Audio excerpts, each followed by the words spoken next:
In the middle of the city, Zephyr is stopped by a group of elite holy warriors who immediately treat him like a suspicious slave. To them, he is just a branded survivor with no status, no army, and no right to speak in front of people above him. One of them starts questioning him about the demon god worshippers, expecting Zephyr to lower his head and answer like a scared prisoner. But Zephyr does the complete opposite. He looks straight at them and says he knows those fanatics better than anyone here. The moment he says that, the whole atmosphere changes. Because this is not how a slave is supposed to talk. The elites get irritated, and one of them steps forward, ready to crush him with authority. But Zephyr still does not move back. He already knows who they are, what they believe, and how useless their pride will be once the real apocalypse begins. Then, before they can pressure him any further, Zephyr releases his red field. A violent red aura spreads across the street, covering the ground around them like a battlefield. The same warriors who look down on him suddenly freeze, because the pressure coming from this so-called slave feels nothing like a normal human. And in that moment, they finally understand something is wrong. Zephyr is not some weak captive they can threaten. He is the last warrior from the destroyed future, the man who watched humanity fall once, died fighting the god of destruction, and came back 10 years into the past to hunt every demon, expose every traitor.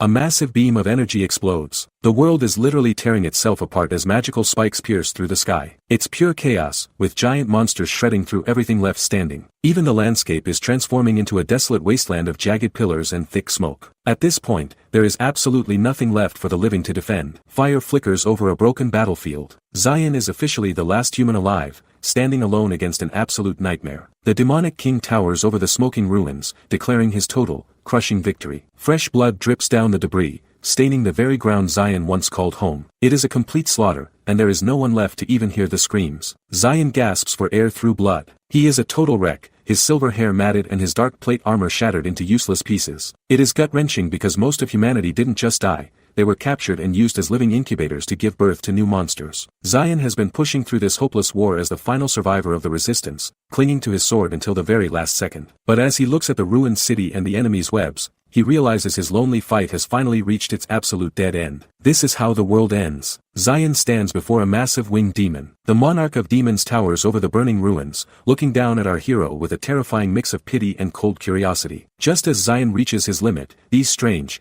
golden rings of divine light suddenly wrap around him like glowing shackles. The demon pauses for a second, correcting himself as he realizes he's standing in front of the legendary Zephyr. It's a massive shift in energy that shows even the king of monsters recognizes Zion's absolute lethality. The demon turns his massive armor back. He starts explaining his twisted philosophy, claiming that most warriors are just pathetic cowards who quit the moment they feel outmatched. To him, weakness isn't the problem, it's the lack of perseverance that makes him genuinely, dangerously angry. Honestly, he's basically admitting that Zion's refusal to stay down is the only thing he finds impressive in this entire dying world. A burning eye stares directly at Zion. Instead of delivering the final blow, the monarch makes an offer Zion never saw coming. He wants the warrior to serve him. He envisions the two of them leaving this small world behind to storm the home of the gods and conquer every realm in existence. Zion's eyes stay locked onto the demon through the blood and sweat, his silence hiding the fact that his mind is already calculating his next move. Zion kneels before the glowing sword, asking if this offer to rule together is actually the truth. The monarch just looks down with a smug, arrogant grin, clearly enjoying the sight of his greatest enemy at his mercy. It's a classic power trip, but Zion isn't just listening. He's feeling the life drain out of him in real time. Deep cracks spiderweb across Zion's body while he realizes he's physically broken beyond any hope of repair. He knows the monarch doesn't actually want an ally. He just wants the satisfaction of watching a legend beg for mercy before the end. However, Zion slowly reaches his hand out toward that massive, terrifying demonic claw. It looks like a surrender, but the tension in the air says something very different is about to happen. A faceless woman in white appears in Zion's memory, reminding him of a secret spell she once placed on his soul. He'd never listened to her warnings back then, but now, that gift is the only card he has left to play. The monarch's face suddenly contorts in pure shock as he senses a massive surge of power he didn't expect. Zion just stares back through the blood and grit, declaring that this final, desperate move is his real answer. Zion raises his glowing blue hand. He looks the monarch dead in the eye and tells him to fuck off before a massive surge of energy erupts from his palm. This isn't just a last-ditch effort, it's a total reality-bending reset. The sheer force of the spell triggers a blinding white flash that swallows the entire horizon, erasing the battlefield and everything on it in an instant. Bright light floods the entire screen. As the dust settles slightly in the center of a fresh crater, the demonic monarch is left reeling as his massive black arm literally starts to vaporize into ash. Zion's secret trump card is doing more than just wounding him, it's deleting his physical form from existence. It's a complete shock to see the man who just conquered the world suddenly being torn apart by a power he can't even comprehend. The monarch stares at his stump. He's looking at where his hand used to be in total disbelief, his face twisting into a mask of pure horror as the panic finally sets in. The arrogant king who thought he was untouchable is now genuinely terrified of a man he considered a corpse. You can see it in his eyes. He's realizing too late that Zion wasn't just fighting for his life. He was fighting for a different future. Blood splatters across the white background. The monarch lets out a soul-piercing scream that echoes through the crumbling ruins as the sky itself begins to cave in around them. Zion has finally forced a draw, but the price is the literal destruction of the world as they know it. Everything is falling apart into a void of light, but in the center of the chaos, Zion's real journey is only just beginning.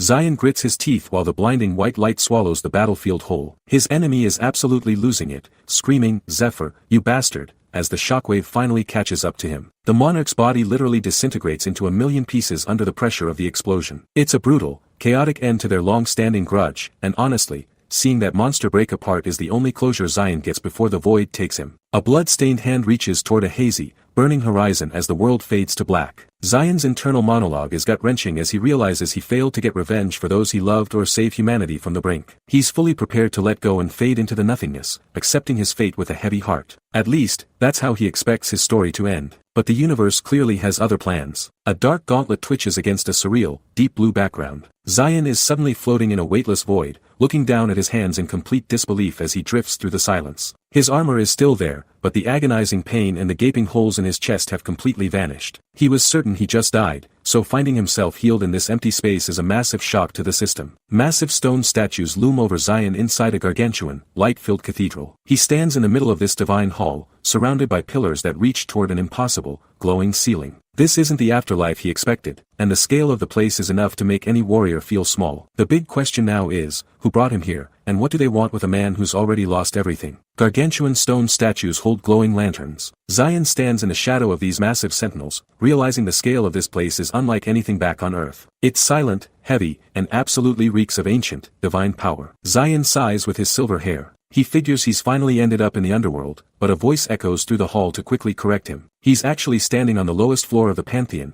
the literal doorstep where the gods reside. A golden-haired angel descends from above. This is Mercedes, and her presence is so overwhelming that Zion's combat instincts kick in immediately. Even in death, he's ready for a fight, his dark, jagged armor reflecting the brilliant light of the cathedral. Zion clenches his dark metal gauntlet. He realizes his usual summons and powers are totally locked in this realm, but he doesn't let the disadvantage rattle him. Mercedes watches him closely, her white wings unfolding as she prepares to deliver a message that's about to change his entire fate. Mercedes calmly explains that Zion has died. Normally, a soul like his would be dragged straight to the abyss, but something has intervened to stop his descent. Zion stands tall in his demonic plate, a lone warrior waiting to find out what kind of game the gods are playing with his life. Mercedes stands tall with white wings. She drops a bombshell. The gods are sending Zion back to the past with all his memories intact so he can rewrite history. Since he already reached the absolute apex of human power once, she's confident he'll climb back up in no time. Zion just stands there in his heavy armor, wondering if this is some cruel hallucination he's cooked up at the very end of his life. Zion looks down at his gauntlets.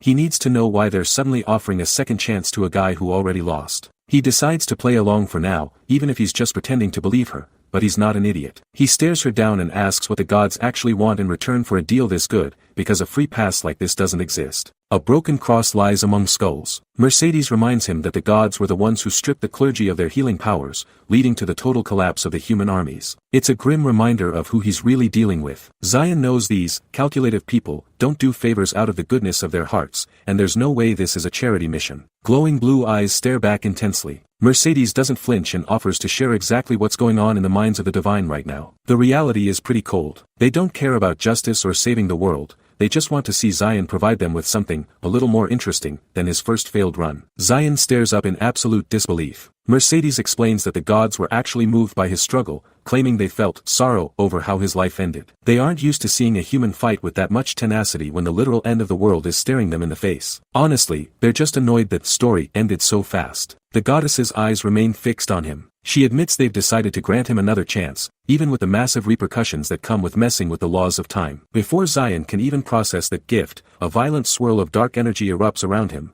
followed by a flash of light that erases the entire divine realm. Zion looks down at his trembling legs. The sheer disrespect of his life being labeled as interesting starts to boil over as he realizes he's just a puppet. He clenches his fist so hard blue energy starts sparking from his gauntlets, and he finally snaps, screaming that he didn't fight just to provide them with a show. It's a powerful moment of defiance, but the gods don't care about his pride. A golden magic circle erupts from the floor, and the regression officially begins. Blue light explodes around Zion. The sheer intensity of the regression magic starts to warp the space around his body. Electrical arcs scream off his dark armor and heavy boots as the world he failed to save begins to dissolve into static. It's a brutal, high-voltage transition that feels more like a punishment than a miracle. Honestly, the gods aren't just sending him back, they're tearing him out of time itself, and the physical toll looks like it's almost too much for his human form to handle. The goddess leans in close. She tells Zion to mind his manners because the entire pantheon is currently tuned in to his performance. As she floats inches from his face, she clarifies that his world is gone, and he is the only thing left that provides them any amusement. It's a chilling reminder that his life is now a commodity. She asks him how anything could ever be free in this world, essentially telling him he has to pay for this second chance with his own blood and results. He has to prove he's worth the effort of the rewind. White wings spread majestically. The goddess looks away from Zion and toward the swirling temporal energy, dropping one final, cryptic hint. She mentions that there is one specific entity who has been strongly demanding this outcome. Zion looks up, his eyes filled with 1,000 questions as the portal finally claims him. He realizes he's not just a toy for the gods, but a target for someone much more specific. Before he can even ask who, the light turns blinding, and his old life finally vanishes forever. A massive, winged demon roars in fury. This is the demon god Tartarus, and he's currently throwing a tantrum because Zion actually managed to draw blood. For a being who has conquered 10 worlds, getting clipped by a mere human is a stain on his record he can't live with. He's basically demanding a celestial reset just so he can go back and win without getting a scratch. It's incredibly petty, but it's the exact reason the gods are entertaining this game. Large text bubbles reveal the demon's title. The goddess explains that Tartarus is the god of destruction, a warrior who has never lost a battle or even been damaged by another living soul. Zion's single successful strike didn't just hurt his body,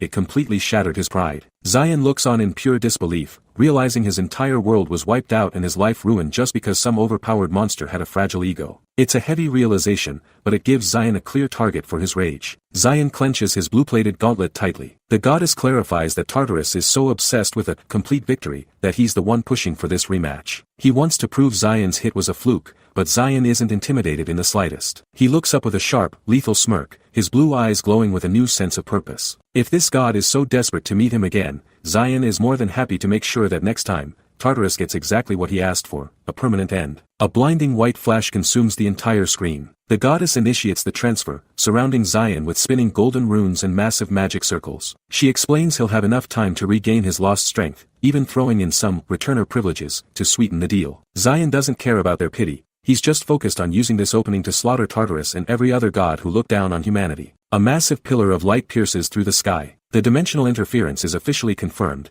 meaning there's no turning back from this leap through time. The goddess looks on with a cold, expectant gaze, telling Zion she expects him to be great entertainment for the heavens. He's caught in a violent celestial vortex, his spirit being ripped away from the ruins of the future. He's gambling everything on a past he barely survived the first time. The world dissolves into a hollow white void. The sound of clanking chains and a muffled cry for a brother begin to bleed through the silence. Suddenly, a scarred, shirtless thug with a cross tattoo on his chest yells for everyone to shut their mouths. Zion's eyes snap open, his face smeared with soot and sweat as he stares up from the dirt. The thug barks at him to get moving, and Zion realizes he's back at the absolute bottom of the food chain. A wooden club pokes Zion's head. The muscular thug with the cross tattoo looms over him, mocking the fact that the brat is actually still breathing. Zion just stares up, trying to process the grit in his teeth and the sudden weight of a much weaker body. It is a brutal reality check. Two more grimy faces watch him. Zion recognizes these background players from a lifetime ago, and the sheer absurdity of the situation makes him let out a dark, ragged laugh. The thugs look at each other like he's finally lost his mind, but they have no clue who they are actually dealing with. Multiple workers stand in a pit. This is the exact moment Zion realizes he is back in his darkest days as a low-level slave for the temple. A guard barks from the shadows that their break is over, and the big, scary thugs immediately turn into obedient dogs.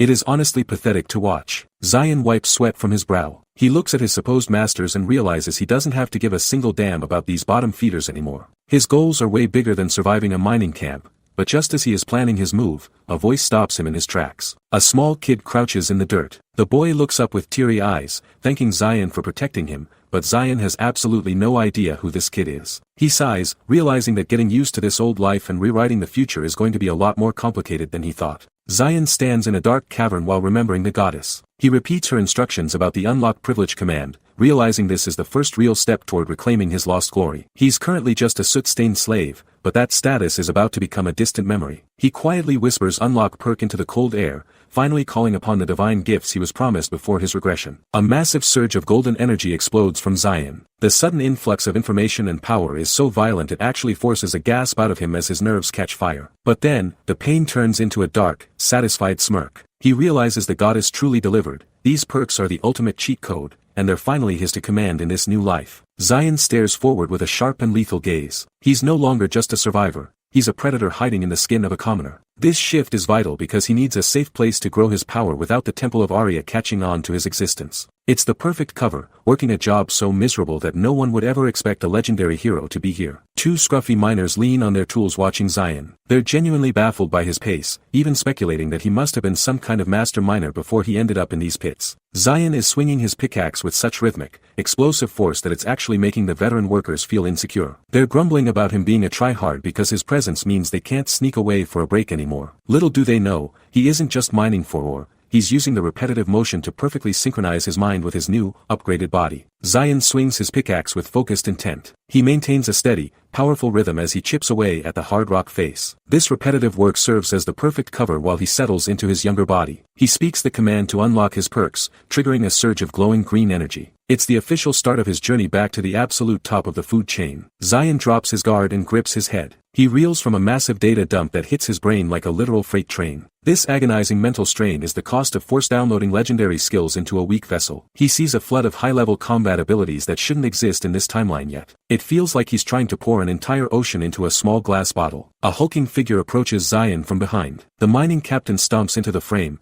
clearly fuming at what he thinks is a lazy rookie. He doesn't see a legendary warrior. He just sees a disposable slave taking a breather. He shouts a demand to know why Zion is slacking off on his very first day. This guy has no idea he's currently screaming at the most dangerous man alive. Zion glances over his shoulder with icy indifference. He recognizes this man as the captain of the mining team but shows zero fear. The captain grumbles that nobody listens to him anymore and decides he needs to personally educate the rookie. He draws his whip back and lashes out with a violent crack of leather. He's about to find out exactly how big of a mistake he's making. Zion grips the leather whip tightly. He doesn't just block the attack, he catches the damn thing mid-swing with a single hand. The captain's jaw hits the floor, stammering about how a lowly slave could possibly have divine tier reflexes like that. Zion doesn't even bother explaining himself or looking back. He just drops the whip and walks away like the man is invisible, leaving the bully completely paralyzed by his own cowardice. Zion stares at his bandaged fingers. Despite the violent friction from the whip, his skin hasn't even broken under those rags. He's testing his internal limits, realizing the returner's privileges are already fundamentally altering his physical durability. It's a massive, hidden upgrade for a body that's supposed to be malnourished and near death. He's essentially a living cheat code now, but he has to play it smart to avoid the temple's eyes. Zion slams a heavy pickaxe down. He's working at a terrifying pace that would kill a normal man, yet he's not even starting to feel tired. He realizes the gods actually granted him a pretty nice skill to help him regain his legendary strength at record speed. Every explosive swing is a calculated step toward reclaiming his peak power. The momentum is building fast, but the big question remains. What's the very first move he makes once he steps out of this hellhole? Zion stands in the sunlit cavern. He's finished a literal mountain of labor in record time, standing tall while every other slave around him is collapsing from heatstroke. The supervisor marks a scroll with a quill, stunned by the great work Zion turned in today. He's successfully played the part of the perfect, obedient laborer for now, but he didn't come back to mine rocks. He's ready to trade this pickaxe for something much bloodier. Dozens of slaves stand in perfect rows. The supervisor calls out the daily rankings, announcing Group B for second place and Group H for third before skipping the rest. While the winners cheer like they've won the lottery, Group E breaks down because they've officially landed in last. It's a cutthroat system where your daily performance determines if you even get a meal at the end of the shift. A massive, scarred supervisor barks out orders. He explains that since Group E failed, their supplies and pay are being confiscated and split among the top groups as a bonus. The workers immediately begin a collective prayer to the goddess Arya, but Zion is barely holding back a sneer. He mutters, "Salvation, my ass," under his breath, knowing full well these holy leaders are just high-end predators in white robes. A towering goddess clad in white armor appears. This is the Temple of Arya, the most powerful religious entity on the continent and one of the three great gods. As the broken men around him trudge back to their quarters, complaining about how exhausted they are, the irony is thick. They're stuck in a loop of gratitude for a temple that is basically harvesting their labor under the guise of divinity. Zion looks at the battle-worn men nearby. These guys were once proud adventurers who were saved by the temple, only to be forced into slavery to pay off astronomical medical bills. What's worse is the magical leash. If Zion tries to leave the territory without permission, his heart will stop on the spot. He needs to settle this debt immediately so he can regain his freedom and finally kick off his real mission. Zion plants his tattered boot firmly onto the dry, sun-bleached ground. He is internally cursing the demon god Tartarus, swearing that this time, he won't let that monster run wild. It is a heavy, dark weight on his soul, but his thoughts quickly shift to a much softer memory. The image of a woman with a gentle, tearful smile flashes through his mind. He is clearly haunted by a personal loss that hurts more than the apocalypse itself. The woman in his memory looks on with a mix of deep sadness and flickering hope. Zion reaches out a heavily bandaged hand toward a blinding light, trying to grasp a future he once lost. This vision serves as a solemn vow that echoes through the silence of his own mind. He is no longer just fighting for a second chance at life. He is fighting for the people he failed to save. A priestess in a clean white habit stands before a bustling outdoor camp market. She is inviting the exhausted workers to visit the store or come in for a consultation, which is really just a predatory trap for more debt. A nearby sign reveals the temple's insane prices, showing that a single glass of beer costs a staggering 80 silvers. It is a disgusting display of how the Temple of Arya bleeds these poor laborers dry. Zion stands near the bar as workers around him try to drown their sorrows in overpriced ale. Suddenly, a nervous voice calls out, offering to buy the soot-stained Mr. a drink to be kind. Zion turns his head, giving the group a look so sharp and intense it completely catches them off guard. One of the men immediately scoffs, mockingly asking if a lowly porter like Zion even has a single coin to his name. A small, trembling hand reaches out toward Zion while holding a few meager coins. This kid, covered in soot and bandages, nervously explains that he finally got paid and wants to buy Zion a drink as a thank you. Apparently, Zion helped their mining group take first place for once, which is a massive deal since they usually come in dead last. It's a touching gesture from someone who literally has nothing, but Zion knows that in a place like this, every cent counts for survival. The brutal mining rules of this labor camp. If just one person gets beaten too badly to work, the entire team's iron or quota drops, leading to even more misery for everyone. Zion looks at the kid, realizing the weight of those coins, but he's not about to rob a child of his first real win. He stands up with a smirk, telling the boy he isn't going to rip him off because even a guy in his shoes has a little bit of adult pride left. Zion leans against a wooden bar counter as the cheerful bartender asks what he can get for him. Instead of ordering a cheap ale to fit in, Zion asks for water of recovery, a high-end healing liquid that immediately catches the worker off guard. The bartender shoots him a skeptical look, warning the new guy that a single glass is a full gold coin and a bottle is 4. He even suggests Zion just suck up the physical pain if he doesn't have the cash to back up such an expensive order. Gold coins clink onto the counter surface as Zion puts down 1.5 gold with total confidence. He tells the man he'll just take out a loan for the rest of the payment, proving he's way more focused on healing his broken body than holding on to pocket change. Seeing this display of absolute boss energy, the little kid in the background starts vibrating with tears in his eyes. He's completely overwhelmed by Zion's coolness, but the crazy part is, Zion hasn't even shown his real power yet. A heavy stamp slams onto paper. Zion officially seals his contract, completely ignoring the supervisor's warnings about the predatory interest rates on his new loan. He doesn't care about the debt because he's already chugging bottles of water of recovery as fast as he can. The shopkeeper thinks he's just a desperate slave, but Zion stops mid-sip as a sudden, powerful jolt of energy surges through his body. Bright text bubbles float in mid-air. Normally, this cheap recovery water only gives a pathetic magic boost unless you drink hundreds of bottles at once. Zion is basically cheating the system with perk number 2, known as the Vision of Hermes. This broken skill increases the effectiveness of any potion he drinks by 500%. It effectively turns low-grade trash into a high-level mana steroid that rapidly rebuilds his internal power. Zion swings a heavy pickaxe downward. He quickly realizes that manual labor in the mines is a total waste of his potential since the pay is absolute garbage. Instead of digging for rocks, he sets his bottles aside and starts pushing his physical form to the limit with intense training. He's grinding out heavy sets of push-ups until his muscles are screaming and his skin is literally steaming from the sheer effort. A bearded man drops his pipe. The supervisor is completely floored by the terrifying change in the young man who was just a lowly worker. Zion is done playing nice and tells the man to put him in contact with the local hunter team immediately. He stares forward with cold, predatory eyes, knowing the only way to get the massive amount of money he needs is to start clearing out the dungeons. Vicious monsters roar within a purple magical haze. These beasts were born from warps in the atmosphere, and their constant hostility toward humans has caused nothing but chaos and destruction for generations. However, their bodies are basically walking treasure chests, filled with magic stones and rare furs used for crafting legendary gear. This makes dungeons the only place where a man can truly change his fate if he's willing to risk it all. 3 sets of heavy boots march forward. These aren't just soldiers, they're hunters, slaves selected specifically for their combat skills and specialized training in monster extermination. Because they're the only ones crazy enough to face these monsters, they get a much higher base pay than the average worker. It sounds like a dream for a warrior, but Zion realizes there's a massive catch to how this entire system operates. Zion stands alone with his bandaged arms crossed tightly. He's confused because as a traveler, he should never have been forced into the mines in the first place, suggesting someone pulled some strings behind the scenes.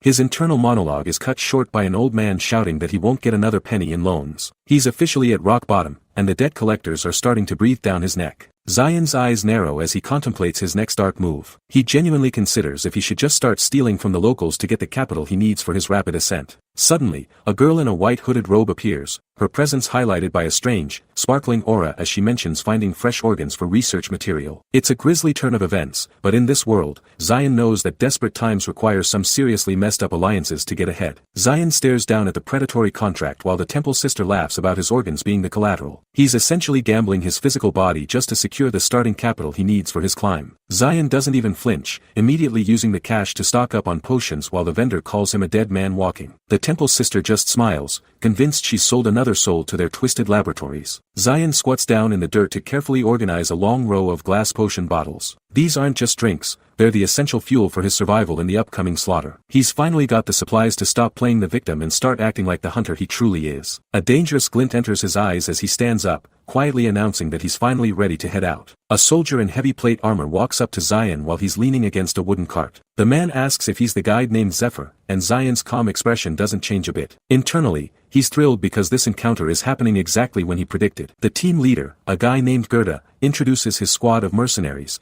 including a massive warrior with a stone hammer. They see a weak porter, but Zion sees his ticket into the depths. Zion reaches out to shake Gerda's hand, playing the role of the humble guide to perfection. He casually mentions that while he lacks night vision, his mana detection is more than enough to compensate. It's a clever play because mana detection is far more versatile for spotting hidden threats in the dark. While these mercenaries rely on their eyes, Zion is going to sense every ripple of energy in the air. He's leading them into the lion's den, and they have no idea who's actually in charge. An armored knight adjusts his visor. He's low-key annoyed because he just blew a fortune on night vision potions that he doesn't even need now. The group's leader tosses another heavy bag toward Zion, ordering the porter to carry the extra weight without a second thought. The hooded mercenary finds a miner who can use mana to be pretty interesting, but they have no clue they're looking at a literal legend. Zion walks with a giant pack. One of the mercenaries snaps at a guy named Dale to shut his mouth before he wakes up the entire dungeon and gets them all killed. Zion stays silent, playing the part of the lowly servant perfectly while his brain processes the familiar scenery. He calculates the timeline and realizes he actually knows at least one of these guys from back when he first became a hunter in his past life. 3 warriors march into the gloom. Their capes flutter as they move toward the abyss, looking like heroes in their own heads while Zion follows in the rear. Zion watches their backs with a cold, predatory smile that would absolutely terrify them if they dared to turn around. He's not here to be their friend, he's already planned out exactly how to use these kids as stepping stones for his own survival. A boot lands on the soil. The spear wielder at the front stops in his tracks, clearly impressed by the eerie atmosphere of the clearing. Suddenly, a voice shouts from the darkness, drawing their attention to a small camp tucked away near the cave mouth. A group of hooded figures with goggles and masks stands there waiting, claiming to be the support team for this dangerous raid. A masked support agent ties a string. This is the official handoff as the raid team prepares to enter the abyss. The support explains that this magical bracelet is Zion's only safety net. If he dies or gets in trouble, the twin string back at the base will snap, signaling for immediate backup. It's a nice gesture for a lowly porter, but Zion doesn't look like he plans on needing any rescue today. He simply adjusts his heavy pack and walks right past the guy without a word. Honestly, if things go south in there, a piece of string isn't going to save these rookies from what's lurking in the shadows. Heavy boots stomp onto the cave floor. Zion leads the way into the narrow, jagged throat of the dungeon with the mercenaries trailing cautiously behind him. The warm light from the surface fades away almost instantly, replaced by the damp, oppressive chill of the deep underground. Every single step echoes loudly against the jagged rock walls, making it basically impossible to hide their approach. But Zion isn't even trying to be quiet. He's walking with the lethal confidence of a man who knows every inch of this place. The mercenaries are already shaking, but Zion is just getting started. 2 dog-headed monsters hold flickering torches. These kobolds are on high alert, growling and sniffing the air for any sign of human intruders. Suddenly, a small rock clatters onto the stone floor right in front of them, shattering the silence of the cave. The creatures jump back, their glowing eyes darting around in total confusion as they stare at the harmless pebble. They know someone is lurking in the darkness, but they have no idea they're about to face a legendary regressor. Zion is clearly playing with his food, and the slaughter is about to be absolute. Blades rip through monster flesh. A group of hunters clears out the kobolds, their movements practiced and ruthless as blood sprays the cave walls. It's a decent show of force for a reconnaissance team, but to Zion, this looks like child's play. He's seen the end of the world, so these low-tier skirmishes don't even make him blink. The real question is, how long can he keep his true power hidden from these arrogant amateurs? Zion crouches under a heavy load. He's playing the role of the silent porter, his silver hair messy and face covered in soot as he watches the group's progress. Every step they take is another piece of data for him to process in this new timeline. He's essentially a god-tier gamer starting a new save file on the easiest difficulty. But even on easy mode, one wrong move in a dungeon like this could bring the whole ceiling down. Hunters whisper about hidden treasure. Dale and Marco talk about a nearby breeding ground that was supposedly cleared out by Grupa last week. One of them gets a glint of greed in his eyes, suggesting they should just take over the spot and keep the rewards for themselves. It's the kind of reckless ambition that usually ends with someone's head on a spike. They think they're the predators here, which is honestly pretty hilarious to Zion. A warrior looks back in fear. The others quickly shut down the idea of a takeover, reminding the group that they're only a team of 3 and can't handle anything stronger. They're absolutely paralyzed by the thought of what might be lurking in the deep, never realizing their servant is actually a legendary warrior. Zion just stands there, ready to step out of the shadows and show them what a real monster looks like. The legend officially begins. A hooded man with sharp eyes shouts. Gerda is losing his mind, asking if this is some kind of joke because his team consists of 3 real hunters and some trash like Zion. Honestly, it's a pretty rough start for a raid when the leader views his own porter as a total burden. The guy with the massive hammer tries to calm everyone down, asking Gerda for his plan so he can decide if it's actually worth following. Gerda just gives a nasty smirk and tells Zion to take it out, treating him like a servant. Small red berries lie on stone. Zion pulls out a handful of hazelnut leaves and seeds, which seem useless until you understand they're actually high-tier bait. He starts grinding the mixture together because the smell is so incredibly strong that monsters can pick it up from hundreds of meters away. It's basically a dinner bell for anything hungry in the area. But then, right on cue, a jackal-like creature catches the scent and starts salivating, thinking it's about to get an easy meal. A mercenary covers his face. The stench of the seeds is so foul the hunters can barely stand it, but they decide they're finally going to use this to their advantage. The beast leaps through the air with zero hesitation, completely blinded by its own hunger. It lets out a shocked gasp as it realizes the floor is a trap,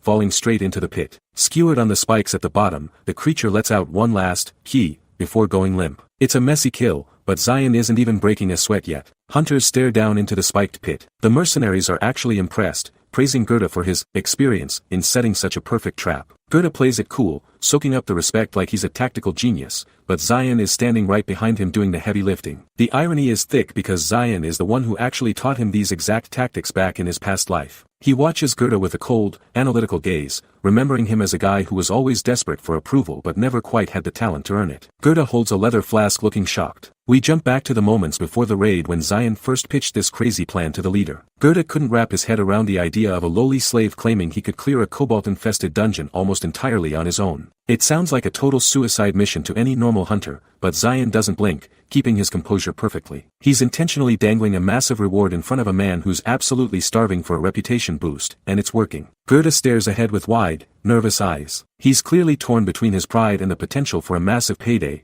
wondering if he can actually trust this trash porter. Zion keeps his tone casual, telling him the decision is his, but he knows exactly which buttons to push. He points out that giving up a goldmine like this to other teams would be a tragedy. Even Gerda has to admit Zion is suspiciously good at everything, from hunting monsters to finding rare ingredients like hazelnuts in the wild. Zion isn't just some servant, he's the invisible hand guiding this entire team toward a destiny they aren't even ready for. Gerda looks down with a smug smirk. He's fully convinced that Zion is only putting in this much effort because he wants a management recommendation to join the official hunter team. Zion plays the part of the humble, grateful slave perfectly, bowing his head low while Gerda arrogantly promises to clear the rest of the dungeon as a reward. It's honestly hilarious how Gerda thinks he's the mastermind behind this success. He has absolutely no clue that Zion is the only reason they haven't been slaughtered by the dungeon's traps yet. A hunter raises a glowing silver spear. The mercenaries are already laughing and patting themselves on the back, convinced that this has been the easiest raid in history. They confidently declare the tunnel ahead is clear and start strolling forward without a single care in the world.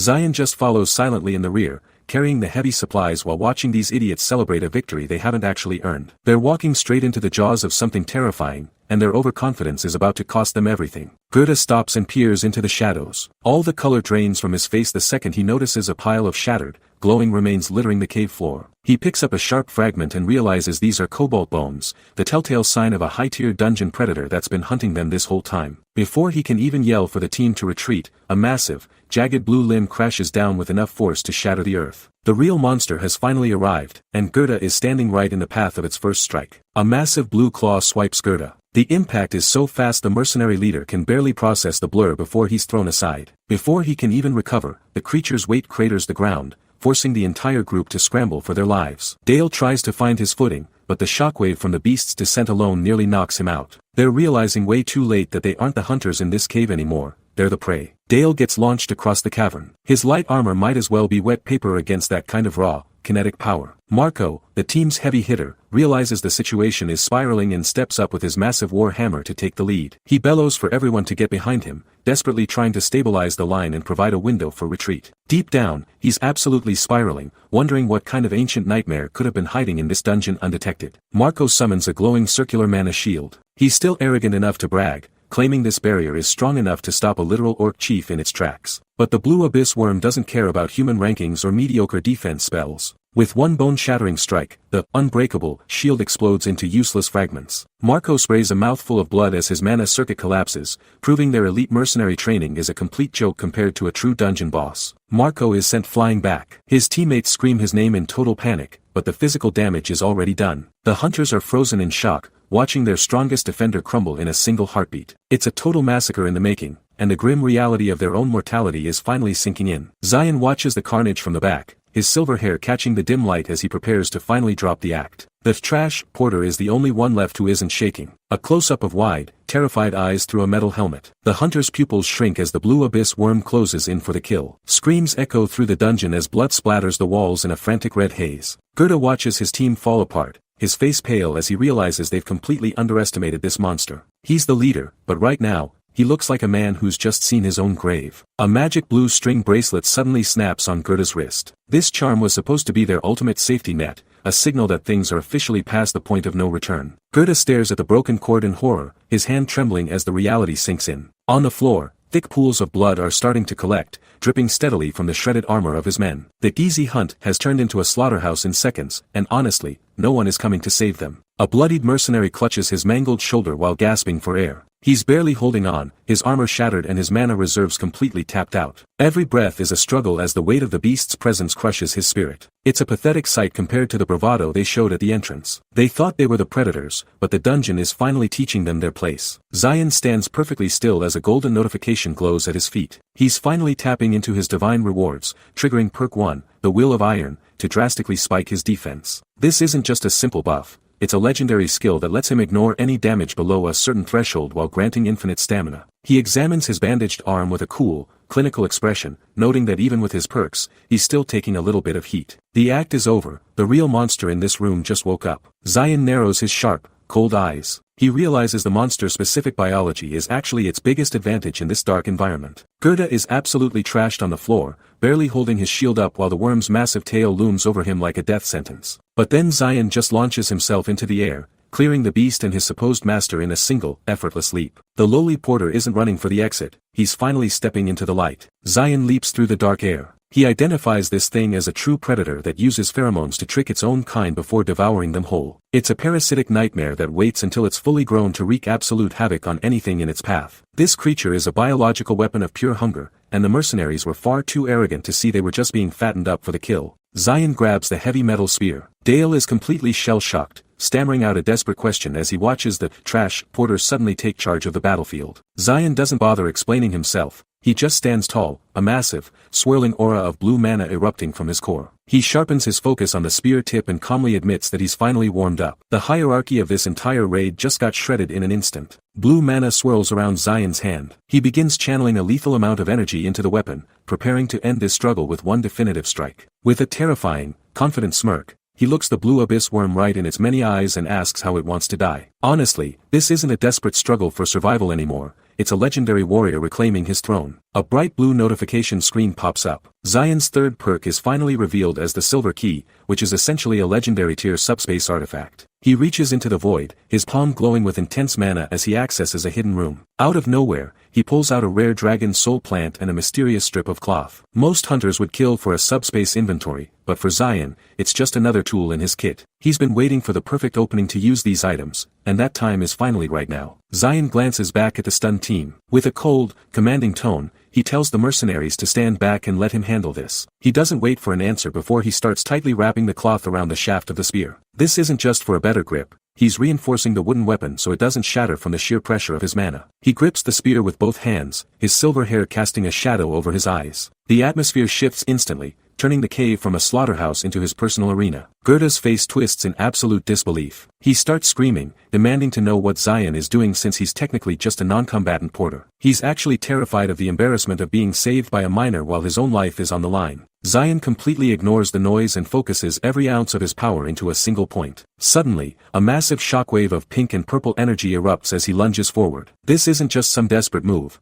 It's a masterclass in destruction that's about to change everyone's perspective forever. The massive blue beast unleashes a deafening roar that turns the world red with killing intent. This isn't just a sound, it's a literal status effect triggered by the creature's presence. A system notification flashes, identifying the skill as Fear, a high-tier ability that paralyzes any foe caught in its range. You can see the pure terror on the hunters' faces as their bodies lock up completely. These guys were talking a big game earlier, but now they're just standing there, helpless and waiting to be eaten. It's a total death trap for anyone without a god-tier mental defense. Zion grits his teeth hard enough to crack them as the familiar pressure of the abyss weighs down on his shoulders. He whispers that he remembers this feeling, and suddenly, we're pulled into a bleak, monochrome flashback of a village under siege. Years ago, an adult version of this predator attacked a nearby town, leaving nothing but destruction in its wake. The memory shows a gargantuan, toothy horror looming over the common folk, who could only watch in silence as their world ended. This isn't just a fight for Zion, it's a confrontation with the trauma that shaped his entire perspective on survival. Back then, those villagers were so paralyzed by fear they couldn't even move a single muscle to defend themselves. They were forced to just sit there in the dirt,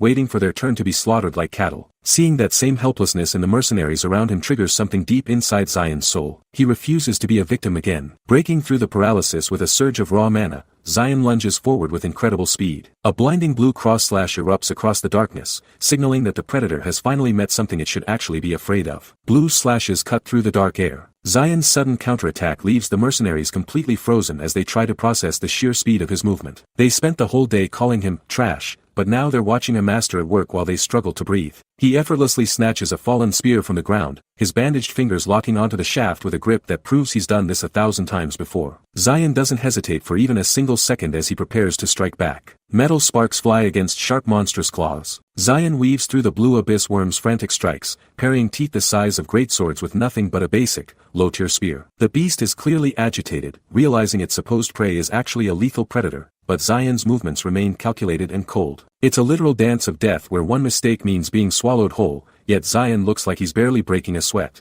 He's navigating the monster's blind spots with a grace that shouldn't be possible for a lowly porter. Zion looks down with calm, silver hair. He notes that the divine perks granted by Mercedes are working wonders to keep his mind sharp against the creature's overwhelming fear aura. Most veteran hunters would be paralyzed by terror right now, but Zion is actually enjoying the familiar clarity of the battlefield. He reveals a chilling detail to himself. Out of the 9 perks he received upon his regression, only a single one is meant to be used as a direct weapon. The anticipation of what that weapon can do is enough to make the air grow heavy. A green glowing gem pulses in Zion's palm. He calls out to this hidden power like it's an old friend returning from a long, painful journey. A massive surge of emerald energy erupts from his hand, coating the spear in a lethal, shimmering light that hums with destructive intent. The mercenaries can only watch in stunned silence as Zion prepares to deliver the finishing blow. This isn't a desperate struggle for survival anymore, it's a legendary warrior finally reclaiming his throne in the middle of the abyss. Zion recalls a master's final, desperate words. He's channeling a forbidden technique known as burial, the 68th venom from the legendary King Fade's collection. In his previous life, as the world was falling into ruin, a scarred mentor handed him this recipe with a simple wish: use it to save just one more person. Zion realizes that keeping his identity secret doesn't matter if everyone dies here, so he embraces the legacy he was gifted. This isn't just a move, it's a promise kept across 2 different lifetimes. The spearhead buries itself deep into the monster's eye. A massive geyser of emerald mana erupts from the wound, looking less like magic and more like a corrosive, living poison. Zion doesn't stop there, immediately pivoting his weight to deliver a punishing, full-body swing that leaves a trail of jagged black energy in its wake. He's moving with a level of precision and raw power that no porter should ever possess. The mercenaries can only watch as the air pressure itself shifts under the weight of his strike. The blue abyss worm thrashes in the air, letting out a series of blood-curdling screeches. That lethal venom burial isn't a flashy spell, but a brutal chemical reaction that enters the bloodstream to spoil the organs from within. It turns the target's own biology against them, causing waves of excruciating pain that would break any living creature's will to fight. Zion stands his ground as the beast starts to dissolve, proving that even with the most common herbs, a master can craft a death sentence. The hunt is effectively over. A black segmented tail lashes out. Zion monitors the internal clock, knowing he has exactly 3 minutes until the venom saturates the beast's entire circulatory system. He simply needs to stay alive until then. He dodges a flurry of strikes that would have pulverized a normal hunter instantly. It's a high-stakes game of keep away in a collapsing cave. The sheer scale of the monster is overwhelming, but Zion's movements are fluid and precise. He isn't showing any of the fear the others are feeling. He knows the toxicity levels better than anyone else here. This isn't just luck, it's a veteran's calculation. Shockwaves ripple through the cave floor. The blue abyss worm slams into the ground with enough force to shake the entire dungeon, yet Zion remains untouched. He lets out a heavy breath as the dust chokes the air around him. Even under this immense pressure, his gaze never wavers from the monster's weak points. He's waiting for the perfect moment to transition from prey to predator. The mercenaries are probably wondering how a lowly porter is still standing, but Zion is miles ahead of them. Every step he takes is designed to preserve his stamina for the final blow. He's effectively mocking the beast's speed with every narrow escape. Zion stares into a giant throat. He stands right in front of the worm's terrifying maw, looking completely unfazed by the rows of serrated teeth. He pulls a glowing green flask from his belt and hurls it with perfect aim. He coldly tells the monster that this special delivery is just for them. The glass shatters against the monster's flesh, releasing a cloud of corrosive chemicals. The creature's head snaps back as it lets out a guttural, blood-curdling shriek of pain. The tide has officially turned, and Zion is the one holding the leash. The acid begins to hiss and smoke, eating through the thick hide like it's nothing. This is exactly what happens when you underestimate a man who has lived through the end of the world. A massive blue worm screams out as its time finally runs out. The system warning flashes 2 minutes on the clock, but Zion isn't interested in waiting that long. He narrows the window down to just 60 seconds, tightening his bandaged grip on the spear until the wood groans. He's cutting the timer in half because he's done playing games with this overgrown parasite. Blinding white light fills the cavern as Zion moves. He internally admits his current body is still a work in progress and can't handle a marathon battle against a high-tier dungeon boss. If he doesn't end this right now, his own mana will burn him from the inside out. He unleashes a rapid-fire sequence of blue energy slashes, carving through the air with the speed of a seasoned god. Zion stabs the worm's glowing eye with a lethal thrust. The spearhead erupts in a blinding flare of blue mana, driving deep into the creature's central nervous system and sending shockwaves through the floor. It's a total kill move that ignores the beast's thick armor entirely. He holds on through the recoil, his hands locked in a death grip as the energy begins to spiral out of control. The giant beast roars in agony while the energy consumes it. Zion's face is drenched in sweat and his muscles are screaming, but he refuses to let up even for a second. He just needs one final push to bridge the gap between a rookie hunter and a legendary regressor. With a guttural shout, he releases everything he has left. Now, the worm finally shatters, and the porter officially becomes the predator. Zion swings a glowing blue spear. He puts every ounce of his explosive strength into the rotation as the blue abyss worm lets out a final, agonizing screech. It's clear the monster is terrified, but Zion isn't here for mercy. He launches himself high into the air, hovering over the beast like a literal god of the battlefield. The mercenaries watching are probably forgetting how to breathe right about now. Mana surges through the spear's tip. Zion drives the weapon straight into the monster's skull, creating a shockwave that rattles the entire dungeon. Black blood sprays across the cavern as the worm's head caves in under the sheer pressure. It's a brutal, calculated execution that shows just how far ahead Zion is compared to everyone else. He's not just a porter anymore, he's a force of nature. Zion leaps back as the spear snaps. He catches the broken wooden shaft mid-air and tells the creature to take one more before it dies. He plunges the jagged end deep into the beast's throat, making sure there's zero chance of a recovery. But the crazy part, he's still not done. He reaches for the dagger at his side, whispering, and another, as he prepares to finish this for good. He's playing with his food at this point, and it's terrifying to watch. Blue mana surges through Zion's fingertips. He slams the jagged blade straight into the worm's skull, unleashing a surge of power that fries the beast's nervous system from the inside out. The massive creature shrieks in agony, thrashing its colossal neck as Zion clings to its scales like a relentless parasite. It is a suicide mission for any normal hunter, but for him, this is just a cold-blooded execution. The worm's head crashes into the ground. Dust and debris explode across the cavern as the impact rattles the very foundation of the dungeon, but Zion sticks the landing with perfect, predatory grace. He is gasping for air now, his chest heaving as the physical toll of his own mana output starts to catch up to him. Even with the soul of a hero, his current body is still just a trash porter's vessel. Zion stares at the twitching beast. He realizes the monster is trying to muster one last surge of life, so he grips his weapon and growls that it is not over yet. He lunges forward, driving the spear back into the primary wound with every ounce of strength he has left to finish it. The struggle is finally over, but the way he moves makes it look like he is just getting started. A soft blue light fills the area. Zion knows deep down that his strength, his body, and his experience are light years beyond this oversized rat. Everything about this encounter was calculated, from the first strike to this final, bloody moment of preparation. The boss is dead, but the real challenge starts now because he has to deal with the witnesses who just saw a miracle they were never supposed to see. Zion drinks from a small glass vial. He's downing recovery water by the gallon to exploit a hidden perk called the Vision of Hermes. It's a grind, but chugging 10 bottles at once forces his magic power past its natural limit. With a sea of empty glass at his feet,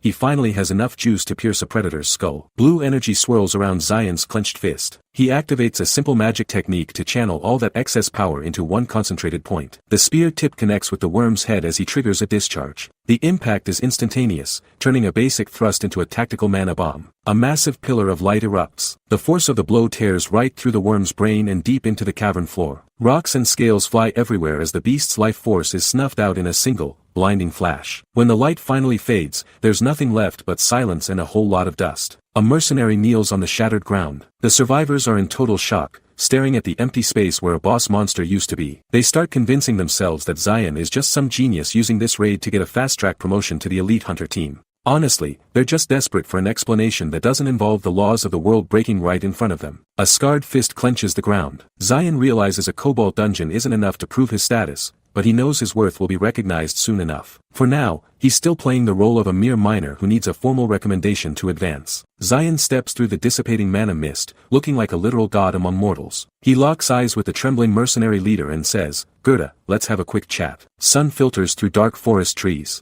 The scene shifts to the aftermath where we find Gerda gasping for air, his face covered in sweat and grime. He's bound in heavy iron chains, desperately pleading to his captors that there's been a massive mistake. The man is absolutely broken, looking nothing like the confident captain who entered that dungeon. The crazy part is, we have to wonder how a quick chat with Zion led to a literal death sentence. A heavy spiked ball hits dirt. A mountain of a man named Sahaku stands over Gerda while a mysterious hooded figure with a cross on his head approaches from the shadows. Gerda is now facing a trial for his life, screaming at the top of his lungs that he isn't a devil worshipper. His pupils shrink in pure, unadulterated fear as the executioner looms closer. Zion didn't just beat him in the dungeon, he completely dismantled the man's entire existence. A hooded man with a cross mark on his forehead grins like a psychopath. This is the executioner Sahaku, and he looks like he's having the time of his life. Blood sprays across the scene as the interrogation turns into a one-sided massacre. Gerda's screams for mercy are completely ignored because, in this world, being a suspected devil worshipper is a death sentence you can't talk your way out of.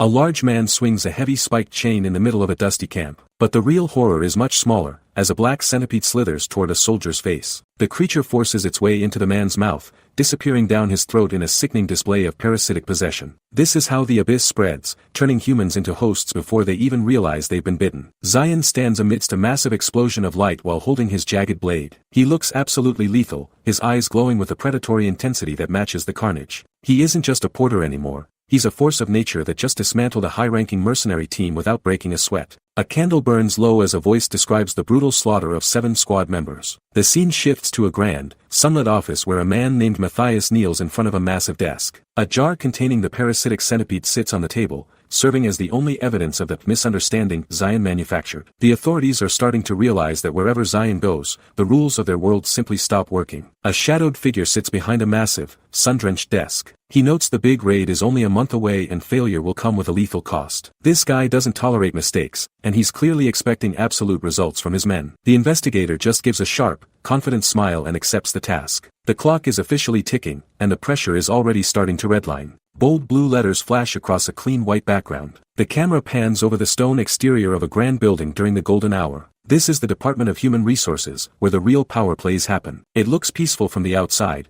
but the political maneuvering inside is just as dangerous as the monsters in the abyss. A blonde clerk in a white hat looks up from her paperwork. She's processing the nomination for Zephyr, confirming his move from the mining team to the main raid squad. She gives Gerda a stern warning. If the new guy fails, Gerda's own performance rating is going into the dirt. She's treating a literal legend like he's just another risky rookie. Gerda grins widely from inside his heavy steel helmet. He's already fantasizing about the easy credit he's going to farm off his new low-rank recruit. But check out Zephyr standing right behind him with those ice-cold, piercing eyes. He isn't a pawn for Gerda to use. He's the one who's about to burn this whole system down. White text appears on black background. We're back to yesterday in the dungeon where the air is still heavy with the scent of a fresh kill. Zephyr stands over the massive blue abyss worm while Gerda stares in total shock, realizing Zephyr wants to erase the predator from existence. He tells the team they'll only report a cobalt lair, leaving the low-rank bodies as bait for the inspectors. It's a brilliant way to hide his tracks while keeping the best loot for himself. A golden cross shines over weapons. See, the temple has a rule where they automatically own every scrap of loot a slave finds,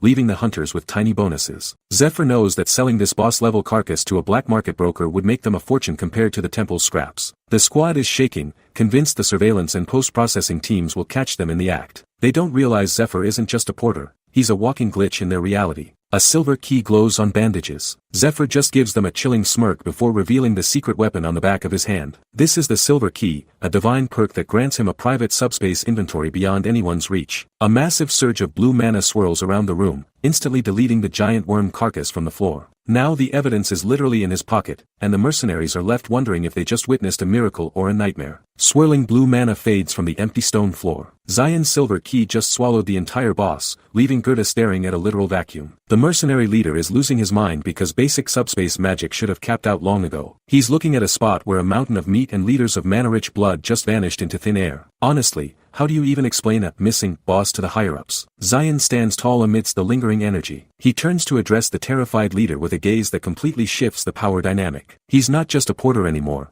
He's the one holding every single card. The sheer scale of his power is finally starting to sink in for the survivors. Shadows dance across Zion's face during the cold negotiation. He offers Gerda a deal that sounds way too good to be true. 3 more dungeon clears where Gerda gets all the credit. But there is a catch. Zion keeps every single monster they kill. For a patrol team desperate for promotional points, Zion is basically a human cheat code. It is the perfect setup for a man who needs resources and a leader who needs a career boost. Gerda clenches his hands together while processing the massive offer. He realizes that with an overpowered member like Zion, they can monopolize rewards without anyone ever interfering. His rank will skyrocket while Zion stays hidden as a simple laborer. He smiles to himself, convinced this is the ultimate trade as long as he doesn't get caught. But the reality is, he just became a tool for Zion's master plan. Zion stares ahead with a cold look. He's already thinking 3 steps ahead, focusing on the high price that Monster's body will fetch. This isn't just about money. He needs to clear his status and get out of this temple as fast as humanly possible. He's targeting the Great Raid with the Temple Night scheduled for next month. That's where a world-altering item is hidden, and he refuses to let it slip through his fingers again. Bright sunlight floods the massive temple courtyard. The deal is sealed, and Zion is officially registered under the hunting team. He's getting a formal ID tag and the gear he needs to stop looking like a lowly porter. It's a huge step up from being the guy carrying everyone's trash. He watches the people moving through the square, knowing the clock is ticking for the events to come. Zion walks past stone walls with determination. In his previous life, he missed his chance because the participant list was locked before he could even apply. This time, he's not leaving anything to chance. The hunting team only takes 20 people, so he needs to stack up achievements to secure his spot. He's playing the long game, waiting for the perfect moment to execute his real plan. 2 men stand in a sunlit alleyway. Gerda heads off to the infirmary to check if Dale and Marco are surviving their injuries.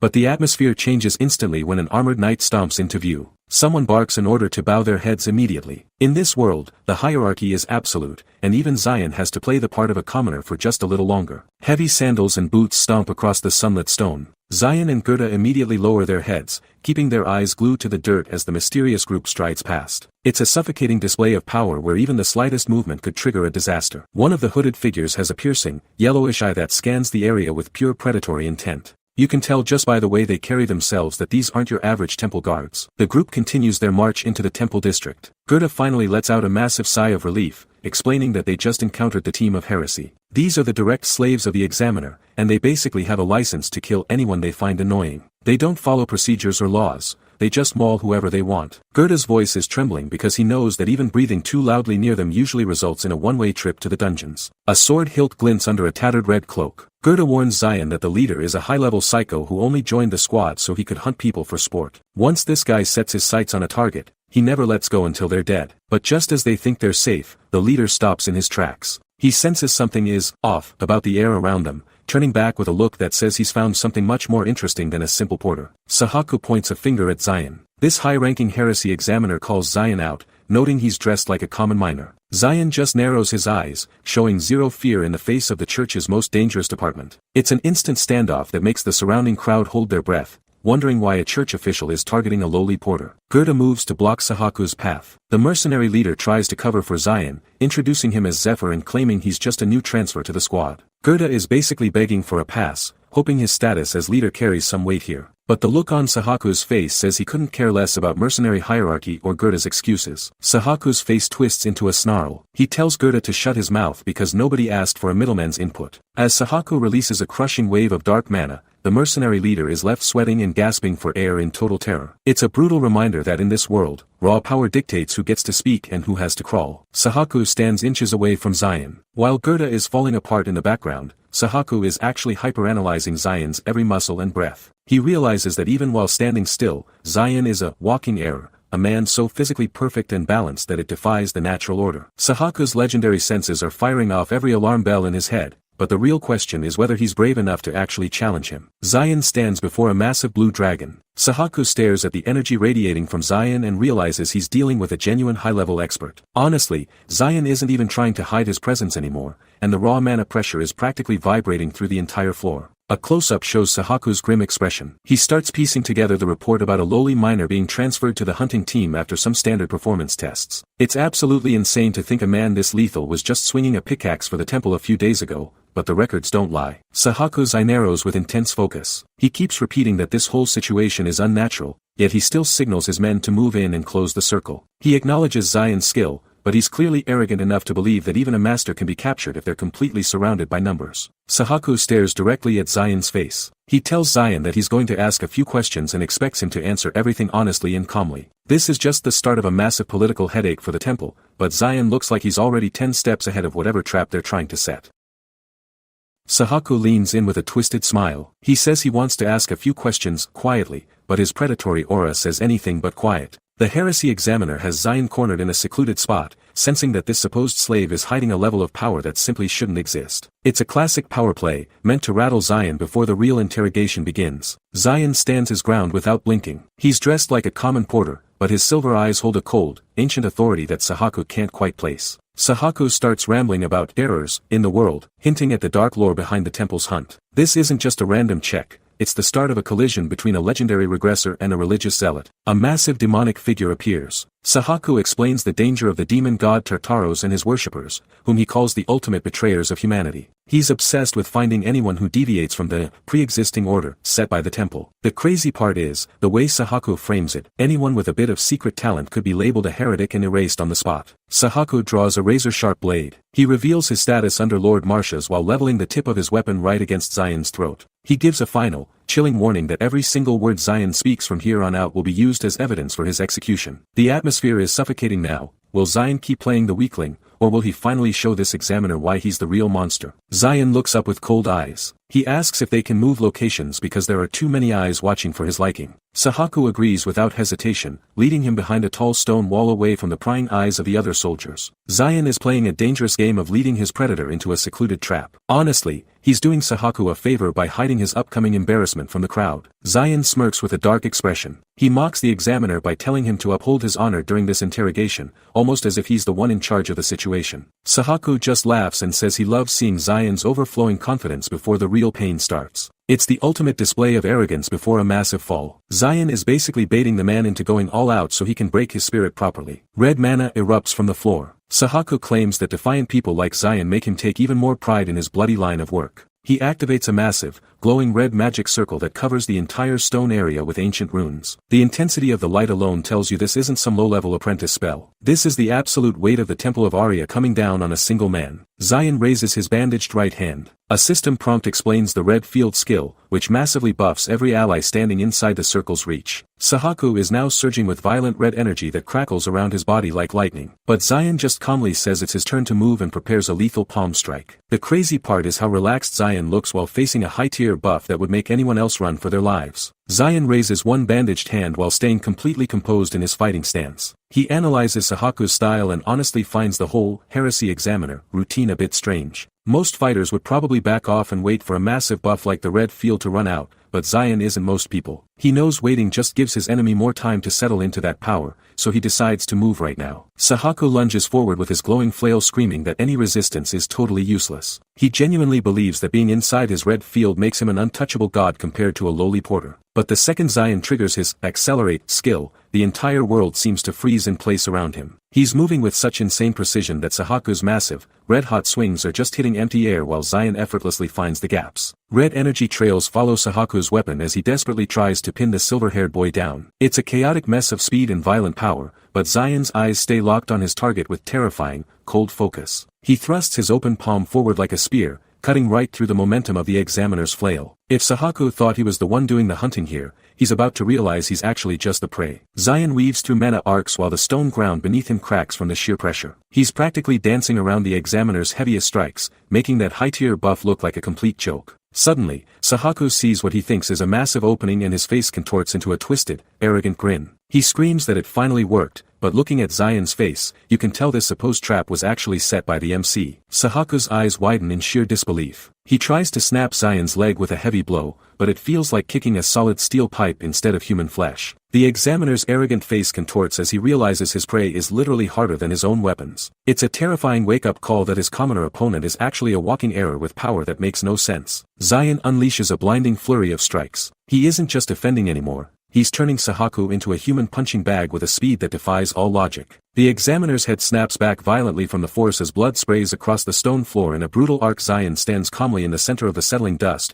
looking like a god of war while his opponent gasps for air. Gerda screams a frantic warning. He yells for Zephyr to watch his right side as Sahaku swings that massive spiked flail in a desperate, last-ditch effort. Zion doesn't even flinch, simply raising his arm to stop the heavy metal ball dead in its tracks with his bare skin. But looking at Zion's narrow eyes, you can see the physical strain of this unrefined body is finally catching up. Sahaku desperately winds up again. He's completely losing his mind because his sacred trial has turned into a total public humiliation. Suddenly, a bearded authority figure watches the clash and notes with a sinister smirk that Zion finally knows how to talk back. Zion just glares back with zero fear. He's officially done playing the role of the silent servant, and the real nightmare is just starting. This man represents a tier of power that Zion needs to be very careful with. Muscular Sahaku swings a massive spiked chain. The examiner puts his entire weight into a lethal strike, treating this like he is just disciplining a disobedient pet. The floor completely shatters into jagged stone shards as Zion dances through the wreckage with terrifying precision. Gerda watches from the side, trembling because he knows one graze from that flail means instant death. It is honestly insane how Zion is making a high examiner look this clumsy. Zion dodges a flurry of flying stone debris. Gerda's mind is racing as he remembers Zion's performance in the dungeon, realizing this is something entirely different. Zion is utilizing a high-level martial art that hasn't been seen in this era, effortlessly parrying heavy steel with his bare hands. Every movement is a calculated insult to Sahaku's pride. But while his reflexes look god-tier, the strain on his unrefined body is starting to show in the way he breathes. Gerda hides behind his helmet, thinking deeply. A wild realization hits him. If Zion actually wins this, Sahaku will be too humiliated to ever tell the temple what happened here. This is the perfect cover for their group to slip away unnoticed. Gerda starts praying for a miracle because if Zion drops, the entire squad is getting dragged to the gallows for treason. The stakes just went from a simple interrogation to a total life-or-death gamble. A glowing red chain pulses with intense energy. The mercenaries are stunned by Zion's speed, wondering if they are witnessing a literal miracle from the gods. However, Zion knows the clock is ticking and he cannot keep this pace up forever. Suddenly, the atmosphere shifts as a heavy, ominous mana starts to coil around the chains. It is finally time for the real test to begin, and Zion's survival depends on what happens in the next few seconds. Zion grips pulsing red chains as a crimson aura flares violently around him. He isn't just resisting, he's actively hijacking the mana flow to turn the tide of this interrogation. His bandaged arm tenses, muscles bulging under the strain as his red field reaches its peak output. Maintaining this state is a massive gamble on his unrefined body, but he has no choice. He looks like a vengeful god trapped in a failing mortal shell, and the power is raw and unstable. Sahaku's face twists in pure disbelief as the red energy begins to constrict his every move. The hunter has officially become the prey, and the air around him is getting suffocatingly heavy. Zion follows up by slamming his foot into the stone floor, sending massive cracks spiderwebbing across the courtyard. That stomp isn't just for show, it's a physical manifestation of his absolute killing intent. Sahaku is finally realizing that Zion isn't some common slave he can just bully. Zion prepares for his next strike as the terrifying truth of his ability is finally revealed. While most warriors exhaust their mana during a fight, Zion actually gains momentum the longer this chaotic field stays active. He blurs into a high-speed dash, leaving arcs of red lightning trailing behind his every step. Sahaku is struggling to even track his movements now. Zion is clearly playing a completely different game than the Temple of Arya ever expected. Sahaku lets out a chilling laugh as he draws a jagged blade that hums with a dark, sinister light. He mocks Zion, shouting that the boy should have just begged for his life and accepted a quiet prison cell. The examiner isn't backing down. He's doubling down on his status as a divine executioner. He lunges forward in a desperate, high-speed strike to end the error, once and for all. Everything comes down to this one clash as the blade cuts through the air. Zion finally triggers his accelerate ability. Red streaks of mana erupt from his heels as he forces his unrefined body to match the examiner's blistering pace. Sahaku is cackling like a total lunatic, mocking Zion for being unable to see a thing through the whirlwind of dust and steel. He's convinced he's won, but in reality, he's just charging headfirst into a veteran's trap. Sahaku lunges forward with insane speed. He shouts that his divine empowerment has boosted his physical abilities by 80%, making him completely untouchable to a mere error. Red slashes appear to tear through Zion's tunic, and for a split second, it really looks like the kid is being shredded. But the crazy part is, Zion is just letting him get close enough to end this. Sahaku's manic expression shifts to shock. One second he's laughing at his victory, and the next, Zion's fist is buried deep into his jaw, glowing with a sharp blue-white aura. The sheer force behind the hit sends a literal ripple through the examiner's face as his entire momentum is instantly halted. This isn't the power of a slave, it's the refined, terrifying strength of a man who's already conquered death. A massive explosion of mana follows. The impact creates a blinding crater of light, sending Sahaku's heavy chains and spiked flail flying uselessly into the air like toys. The examiner is left drooling and cross-eyed, his mind completely shattered by the concussive force of that single punch. Zion just stands there with his back turned, casually asking what's wrong with his teamwork, proving that Sahaku was never even a threat. Sahaku's face is a bloody, mangled wreck as he gasps for air. He's absolutely reeling from the impact, processing the terrifying fact that his elite defense didn't mean a single thing to Zion's raw power. Zion doesn't even let him breathe, casually mocking him for buzzing around like a pathetic fly. It's a total ego death for the high-ranking examiner. If you're going to brag about your speed, you better have a partner who isn't a total liability. Sahaku finally snaps and lunges with his heavy chains. He screams out in pure, unadulterated rage, throwing every ounce of his pride into one desperate binding strike. The glowing red links whip through the air and coil tightly around Zion's braced forearms. On paper, it looks like Zion is finally pinned and vulnerable. But the truly scary part is that Zion isn't even bothering to move out of the way. Zion stares him down with ice-cold, predatory eyes. He looks at the glowing restraints like they're nothing more than a minor annoyance, calmly asking if Sahaku is just too scared to fight man-to-man. Suddenly, a massive surge of blue mana erupts from Zion's body, causing the stone floor to crack under the pressure. He's done playing the victim and is about to give this examiner a lesson in true hierarchy. Zion's bare hand firmly grips the vibrating metal links. He funnels his overwhelming regressor power directly into the chain, completely hijacking Sahaku's own weapon in a single heartbeat. With a ferocious roar, he yanks the chain back with explosive force, sending a concussive wave through the metal that leaves Sahaku gasping in total shock. The hunter has officially become the prey in his own interrogation. Honestly, how much more of this can Sahaku's body even take before he breaks? Blue energy rips through the thick iron chains like paper. Zion doesn't just break the weapon, he completely shatters Sahaku's pride along with it, sending the examiner tumbling across the jagged stone floor in a heap of broken armor. As the thick clouds of dust finally settle, the once arrogant hunter is left face down in the dirt while the mercenaries on the balcony stare down in absolute, frozen silence. It's a total role reversal that honestly leaves the entire courtyard feeling like the world just flipped upside down. Sahaku struggles to fill his lungs while clawing at the dry earth. He manages to look up with eyes full of genuine dread, barely wheezing out a question about what kind of monster Zion actually is. Zion just towers over him with a chilling, effortless smirk that feels way more predatory than anything Sahaku ever threw at him during the fight. He mocks the man for acting like he had some grand, impressive interrogation planned, only to end up asking something so basic and pathetic at the very end. Zion stares into the distance as the wind whistles through the ruins. He flatly tells the broken examiner that he simply doesn't have the status or the right to hear a real answer to that question yet. The weight of those words hangs in the air, making it clear to everyone present that the power dynamic here has been permanently rewritten. If a high-ranking heresy examiner is this helpless,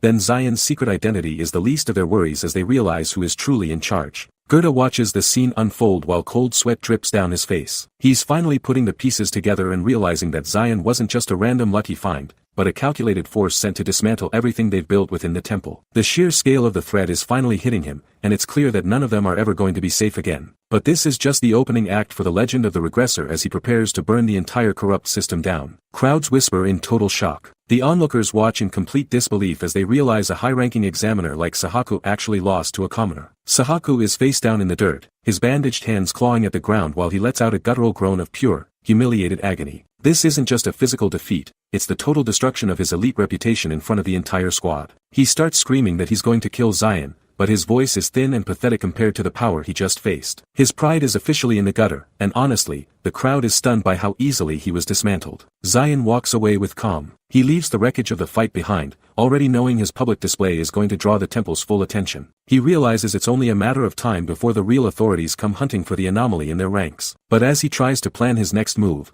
Zion suddenly hunches over, his breathing turning sharp and jagged as his muscles lock up. He wonders what's coming next, but the sheer strain of using his former powers is tearing his current vessel apart. He's reaching his breaking point much faster than he ever planned, and his weak body is starting to fail. Zion drops heavily to one knee. He slams his trembling hand onto the stone floor to keep from collapsing entirely, but his fingers won't stop shaking. This is mana freezing, a brutal side effect that kicks in when a user completely depletes their internal mana reserves in a single burst. It's a paralyzing tension that turns his blood into ice and leaves him totally vulnerable to any opportunistic attack. One wrong move now and the legendary regressor is dead meat, as his own god-tier power becomes his worst enemy in this fragile state. Sweat pours down Zion's face. He grits his teeth in frustration, realizing his body from 10 years ago simply can't handle his massive mana output despite his mental mastery. He's gasping for air and cursing his luck, wondering if he can even survive the next few minutes before his heart gives out. But then, a massive pillar of dark purple aura erupts behind him with terrifying force. This isn't Sahaku anymore. It's a sign that the true monsters of the temple have finally arrived to collect Zion's head, and the real nightmare is only just beginning. Zion crouches on a jagged cliff. He's completely drained, and the system confirms his mana has officially hit zero under the authority of Uzra, the god of Lone. This is the moment everything flips from a standard fight into a desperate survival gamble. Being out of mana is bad enough, but when a literal god of death is involved, you know the interest rate is going to be lethal. Zion grits his teeth through sweat. We find out that his wall of iron skill isn't just some passive buff. It's a trap that piles up fatigue and damage like a high-interest loan. As the golden bell swings, the god of Lone himself appears, looking like a seafaring king on a massive throne. Every hit Zion blocked wasn't ignored, it was just put on a credit card he can't afford to pay back. Zion glares with pure, concentrated hatred. He calls the old man a goddamn bastard because he knows he's being played for entertainment while his body reaches its limit. Below the glowing blue runes, Uzra holds a pulsing core of energy, watching Zion's physical form begin to buckle under the weight of the debt. It's a sick game where the house always wins, and right now, Zion is the one going bankrupt. A dark figure draped in chains appears. The purple aura intensifies as the calculation of Zion's damage finally finishes and the bill comes due. Zion is left kneeling in a void of light as a cold voice starts a 10-second countdown to his absolute destruction. If he can't find a way to break this contract in the next 9 seconds, the sheer weight of his accumulated injuries is going to erase him from existence. Zion's face is drenched in sweat. The countdown hits 8, then 7, and he realizes he can't move a single muscle. He's stuck in his own head, screaming at his body to do something before the clock runs out. By the time it hits 5, he's slumped over on the stone floor, completely spent. Honestly, it's the ultimate reality check for someone using power they haven't earned yet. A small vial sits beneath bandages. Zion manages to focus on his emergency recovery potion just as the count drops to 3. Above him, a monstrous, toothy face with glowing red eyes starts to grin, relishing the final seconds of 2 and 1. A massive, blinding orb of light descends toward his prone body like a falling star. If he doesn't act in this exact millisecond, there won't be enough left of him to bury. Green liquid pours into Zion's mouth. He bites down on the glass and swallows the potion just as the entire room disappears in a white-hot explosion. The pressure is insane, but when the dust settles, Zion is still breathing, staring blankly at the ceiling. A system message pops up, confirming his mana count and finally removing that terrifying collection countdown. He barely made it, but the debt is settled for now. A golden mask stares down coldly. The dark presence tells Zion that the collection is postponed until next time, its purple aura slowly fading away. Zion is left alone, gasping for every breath as his lungs burn from the strain. But as he lies there, a chilling, distorted laugh fills the air. He might have survived the night, but the real nightmare is clearly just getting started. Zion stands beneath massive weathered skeletal remains. He reminds us that he's the absolute pro who survived a full year even after the rest of humanity was wiped off the map. To stay alive in this current mess, he's focused on the wall of iron, which is the gold standard for turning mana into a literal tank. The problem is that any decent skill in this world costs a fortune, making it impossible for a lowly transfer like him to legally acquire. Zion doesn't care about the price tag though, and he simply starts channeling a golden glow from his palm. He's essentially hacking the system using his memories of the future to bypass the temple's restrictions. A terrifying monster face glares through the shadows. This vision of a high-level demonic entity represents the sheer scale of the threats Zion is actually preparing for. The world suddenly fades into a deep, unsettling black accompanied by a mechanical rattling sound. Zion's eyes snap open as he realizes the adrenaline of the previous battle has completely vanished. He's lying flat on his back, staring up at a ceiling that feels far too peaceful for a guy who just trashed a high-ranking examiner. The silence is the first hint that he's been moved to a very specific, and likely very dangerous, corner of the temple. Anna Primrose leans over with a sharp smile. She cheerfully asks if her favorite customer slept well, which is an immediate red flag given the temple's reputation for predatory debt. The perspective shifts to show Zion is actually strapped down to a heavy wooden examination table with his arms pinned above his head. He's shirtless and vulnerable, yet his expression remains completely unimpressed by the intimidation tactic. He calmly asks the sister what the meaning of this whole theatrical display is supposed to be. It's clear Zion knows he's being treated as an asset to be studied, but he's already calculating exactly how to turn this imprisonment to his advantage. Anna flashes a sweet, welcoming smile. She tells Zion he shouldn't worry about waking up in a strange place because this is just her workplace. The hospitality is a complete lie, though, because she instantly reminds him that his loan is now exactly 1 hour overdue. Her expression goes from holy to demonic in a heartbeat, staring him down with eyes that say she's done playing nice. Honestly, the shift from a nun to a predatory debt collector is enough to give anyone whiplash. A sharp dagger sits on the table. Anna explains that because Zion has been using their collateral without a care in the world, the interest is already ballooning. A blade reflects in Zion's wide eyes as the atmosphere in the room turns lethal. She suddenly lunges for the weapon, her eyes glowing with a terrifying, greenish light that screams pay up or die. She isn't asking for the money anymore. She's demanding a reason not to end him right here. Zion looks up with a sweating brow. He realizes he's trapped because if he tries to use magic to escape, the temple's collection curse will just trigger again. He's forced to resolve this through a conversation, which is hard to do when a woman is waving a knife in your face. Anna screams that they're taking everything he has, including the daily loans he's been racking up. She's clearly reached her limit with his stalling tactics and isn't looking for excuses. Anna's eye narrows with murderous intent. She leans in close and asks if she should just start harvesting his organs to settle the bill. Her massive, bald-headed thugs loom behind her, looking more than ready to start the surgery on her command. It's a total nightmare scenario where Zion is worth more to them dead than alive. Now he has to figure out how to talk his way out of a debt trap that's designed to bury him before they actually start cutting. Massive hands pin Zion's arm down. The debt collectors aren't bluffing, promising to take a finger just to see if it jogs his memory about the money. Zion looks like he's about to lose a limb, but his eyes aren't focused on the blade. He's digging through his memories, shouting for the sister to wait while he recalls a specific name. This isn't panic. It's a desperate search for his only leverage. Anna screams for her thugs to cut. She's done playing games and wants a physical payment for the headache Zion is causing. Zion is pinned flat against the wood, looking up with a face that finally shows a flicker of genuine urgency. The pressure is on, and the temple's mercy is nowhere to be found. Can he really pull a miracle out of thin air while his hand is on the chopping block? Jagged slits of bleeding eyes appear. These are the visions of the experimental beasts Zion remembers from his original timeline. Just as the blade is about to bite into his flesh, he shouts for them to stop. The sheer authority in his voice makes the thug hesitate for a split second. It's a high-stakes gamble that hinges on Zion knowing a secret he definitely shouldn't. Anna stares down at him in silence. The atmosphere in the room completely shifts from a debt collection to a tense standoff. Zion looks her dead in the eye,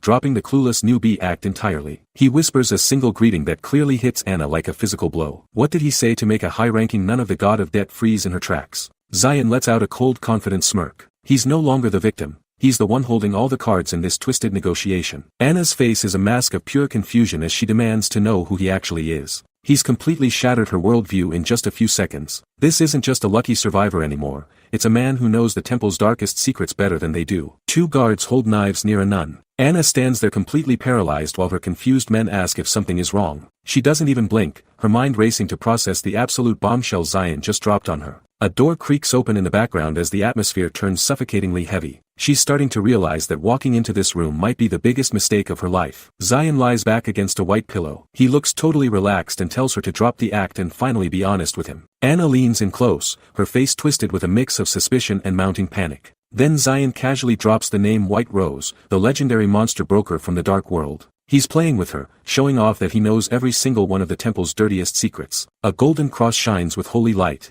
This is Anna Primrose, the woman known across the continent as the Nun of the God of Debt. She serves as the temple's secret link to the dark world, moving massive amounts of coin and illicit goods. She sits there with a pouch of gold, facilitating the sale of monster corpses and high-end equipment. For her, faith is just another currency to be traded for political power. Blood splatters across a broken wooden shield. Zion explains that this blood-soaked trade is exactly why hunters are forced to buy items from her. He gives her a sharp, predatory look and thanks her for coming all this way to pick him up. He isn't some lost soul they accidentally captured. He's a wolf who just invited himself into their home. Anna can only stare back in horrified silence as she realizes she's the one being hunted. The moon hangs over the roof. Zion decides it is time to shift to a more productive conversation as we cut over to the temple infirmary. Inside, Sahaku wakes up with a blood-curdling scream, throwing his arms around while the healers frantically try to pin him to the bed. It is a total disaster in there. The man who supposedly represented the temple's absolute authority is now just a terrified patient who cannot escape the nightmare of being dominated by Zion. Sahaku grips his bedsheets in rage. He is vibrating with pure, unadulterated hatred,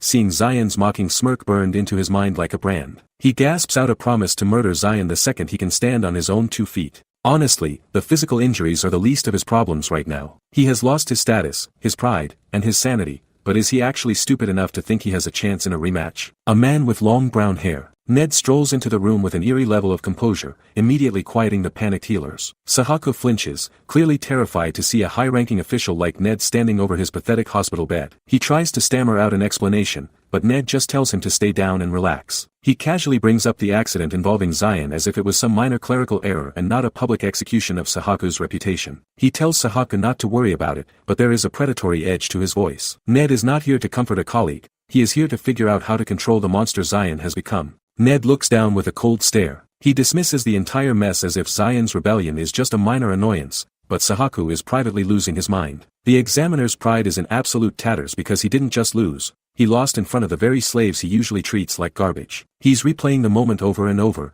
feeling the weight of the audience's eyes. It's one thing to fail a mission, but it's another to be clowned by a nobody in public. This level of humiliation is a total death sentence for someone in his position. Dark liquid drips onto the floor. Ned isn't here to offer a shoulder to cry on. He's here to remind Sahaku that his career is currently a disaster. He brings up a failed raid from 6 months ago where Sahaku only caught 2 measly demon worshippers. The higher-ups were already doubting his competence, and now this situation with Zion has made the entire heretical interrogator division look like a joke. Ned is basically telling him he's a liability that's becoming way too expensive to keep around. If Sahaku can't produce results soon, he's going to find out exactly how the temple treats failures. Sahaku bows his head in desperation. The once arrogant examiner is now literally groveling on the floor, calling Ned his senior and pleading for one final chance to fix his mess. He's willing to do absolutely anything to avoid the temple's wrath, even if it means crawling through the dirt. Ned just stands over him like a judge, silently deciding if Sahaku has any utility left or if it's time to find a replacement. It's a pathetic sight that proves strength is the only currency that matters in this place. While Sahaku begs for his life, Zion is already moving toward his next objective. Ned's heavy boot rests beside Sahaku's hands. He leans over and tells the broken examiner that they're going to handle this mess their own way from now on. It's a cold reminder that once you lose your utility, you're nothing but a liability to the temple's higher-ups. Sahaku can only stare up in silence, his ego completely shattered as his disposition is weighed like a piece of meat. A small leather pouch hits the ground. Ned bluntly informs him that he's being stripped of his red agent uniform and hands him one final chance to redeem his name. Sahaku's eyes nearly pop out of his head when he sees what's actually inside the bag. It's a glowing purple orb, vibrating with a dark, unstable power that feels like pure evil. This isn't just a tool, it's a dangerous curse wrapped in a second chance. Ned points toward the dark orb. He explains it was recovered from a demon lord worshipper's room and warns Sahaku to make a choice he won't regret later. There's no mercy in his gaze, only a calculated test to see if Sahaku has the stomach for this transformation. Sahaku is being offered a path back to power, but it requires him to embrace the very heresy he used to hunt down. Sahaku sits alone in the dark. We find out he's actually the most hated man in the temple, having murdered 26 slaves in cold blood over the last half-year. Sending him to the hunting team without his rank is basically a death sentence, but he isn't shaking in his boots. Instead, a terrifying, jagged grin spreads across his face as he realizes the carnage he can still cause. Text bubbles float over a dark background. Sahaku is actually celebrating his demotion because he thinks it's finally his ticket to freedom. He believes leaving his post is the perfect fresh start to get his revenge on Zion. He's seen holding a glowing purple orb, fully convinced he's the only one who walks away from this alive. It's total delusion, but his madness makes him a terrifying wildcard in the temple's power struggle. Ned walks through a sunlit stone corridor. While Sahaku is losing his mind, Ned is calmly ordering his subordinates to keep a close eye on Zion. He flashes a sharp, yellow-eyed smirk that shows he's playing a much more dangerous game than anyone else. He doesn't give Zion credit for talent, viewing him as a temporary pawn. To him, helping the guy was just a messy way to cover his own tracks during the inspection. Two cloaked men stand in blue light. Ned is laughing with a bandaged accomplice because the temple's head knight has finally lowered their guard. These guys aren't just corrupt officials, they are literal demon lord worshippers planning to take over the third diocese. A glowing orange sigil burns as they discuss a task that could change their master's entire rule. This makes Zion's situation 100 times more lethal than he realized. Ned stands near a dark stone wall. He just realized that Zion was actually using their secret demonic martial arts during the fight. That's a massive problem because only the highest-ranking executors should have access to those techniques. Ned is now spiraling, wondering if Zion is secret reinforcements sent directly by their master. But if that's true, why wouldn't the master just use the official route to send a message? Two jagged speech bubbles hover over a dark background. Ned decides that keeping Zion's abilities a secret is his top priority for the moment. He's going to use the broken Sahaku as a litmus test to see exactly how the temple hierarchy reacts to this anomaly. It's a cold, calculated move that treats his own subordinate as a disposable tool just to gather data. But in this den of vipers, loyalty is just a word used to manipulate the weak. Anna bites her thumb while looking visibly stressed out. She's staring at Zion like he's finally lost his mind because they're currently standing in front of a massive,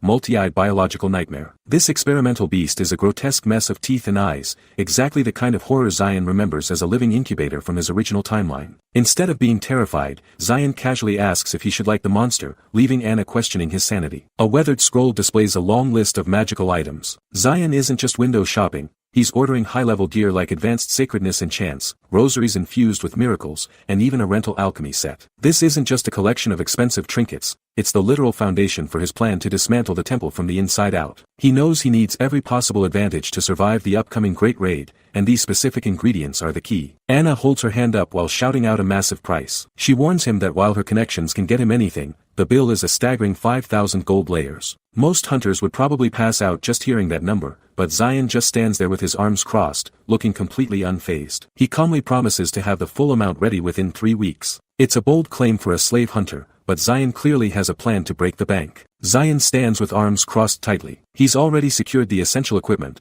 but now he drops a request for one final favor that leaves Anna completely stunned. He isn't just surviving this ordeal, he is actively orchestrating a total takeover of his current situation. We cut away to a peaceful morning at a local inn where birds are chirping over the rooftops. It's a rare moment of quiet before the political storm Zion is about to unleash on the temple hierarchy. Four men sit around a wooden table. Gerda realizes that if they're going to survive the next raid, they need to actually know who they're dying next to. He introduces Marco, the massive frontline tanker who's supposed to be their primary shield in a fight. Then there's Dale, a sharp-eyed blonde who's only been with the squad for 3 months but already proves his worth. Zion just watches them, measuring their potential against the horrors he knows are coming. A dark-haired hunter gestures towards Zion. This guy is completely starstruck by the legendary newbie and can't stop talking about how hyped the whole squad is to have him. Zion stays perfectly still with his arms folded, looking more like an ancient judge than a fresh recruit. The other hunters try to laugh and drink to ease the tension, but Zion's presence is so heavy it feels like he's sucking the air right out of the room. Marco breaks into a nervous sweat. He's clearly panicking, wondering if Zion is offended by the lack of a proper celebration or if he just hates their guts. He starts rambling about the food, apologizing that a bit of bread and cheese was all they could scrape together for a welcome ceremony. He mentions that between the temple's taxes and their mounting debts, this meager meal is actually a luxury for them. It's a pathetic sight that highlights just how much the god of debt has these men's lives in a literal chokehold. Zion looks down at the mug of cheap swill with total, unfiltered disgust. He's setting a new standard for this crew right away. He bluntly tells the squad he doesn't drink horse piss,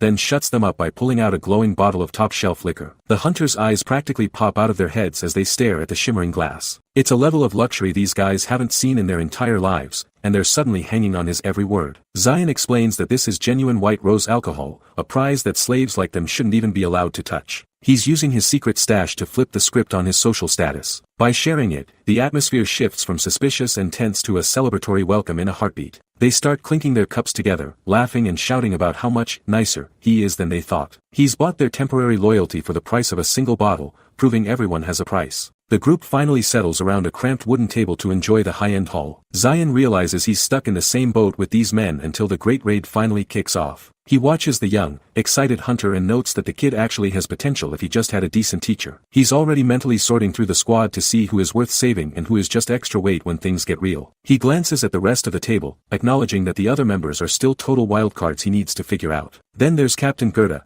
who looks like he's drinking poison while keeping a wary, suspicious eye on Zion. Zion isn't sweating the tension because he knows he has plenty of time to decide if they're allies or obstacles. He looks at a chest of gold, knowing that if you provide people with what they crave, they'll follow you anywhere. He's ready to give them the success they want, as long as it helps him dismantle the temple from within. Zion narrows his sharp purple eyes. He knows rules are meant to be broken, and he's the ultimate exception to every law of this world. He casually raises his drink toward Gerda, making it clear he isn't the type to be nice to people who keep looking for a fight. Gerda doesn't back down, but his silence speaks volumes. He knows that despite the risks, Zion is the only reason they'll survive the next mission. It's a tense standoff where respect is fueled purely by fear. Zion's level. Even as a level 5, his presence shifts the entire social hierarchy of the hunting squad. Back in the barracks, a shirtless and bandaged Gerda argues with one of his men. He's convinced Zion just got lucky while the rest of the squad was knocked out cold. He can't wrap his head around a lowly miner killing a predator solo. If the temple catches wind of this anomaly, jail time is the least of their worries.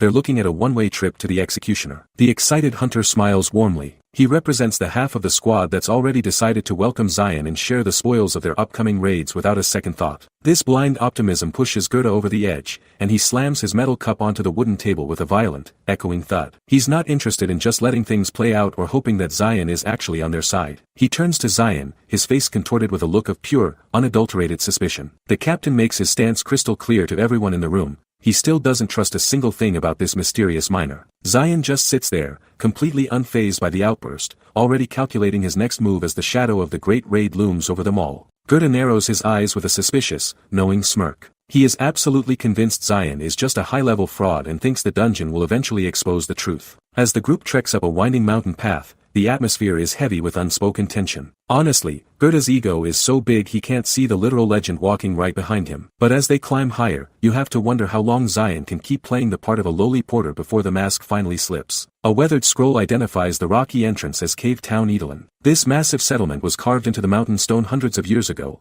and Dale is visibly floored that a place like this exists so close to the temple. Gerda immediately starts acting like a tour guide, bragging about the hidden kitchens and guest rooms tucked away inside the rock. He even mentioned staying here back when he was just a rookie starting out. It sounds like a perfect vacation spot, but the lack of movement coming from the entrance is a massive red flag. Thick white webbing covers every inch of the stone floor. Zion isn't buying the nostalgia trip for a second and bluntly asks why they were brought to a literal monster nest. The town has been completely overrun, transformed into a silent graveyard of silk and shadows. Zion stands as a dark silhouette against the dim light, looking far more like a predator than the prey Gerda thinks he is. If this was supposed to be a safe house, the squad just walked straight into a death trap, and Zion is the only one who doesn't look terrified. Zion walks slowly through thick, sticky webs. He triggers his mana detection, and suddenly, glowing blue lines pulse through the entire room like a digital map. This elite skill lets Zion sense every physical object and hidden movement within his radius. It is essentially a cheat code that allows him to perceive the dungeon as if he were touching everything personally. Zion perches on a jagged rock edge. He calmly identifies their target as a black steel spider, a creature notorious for its impenetrable armor and lethal speed. While the squad stands frozen in fear,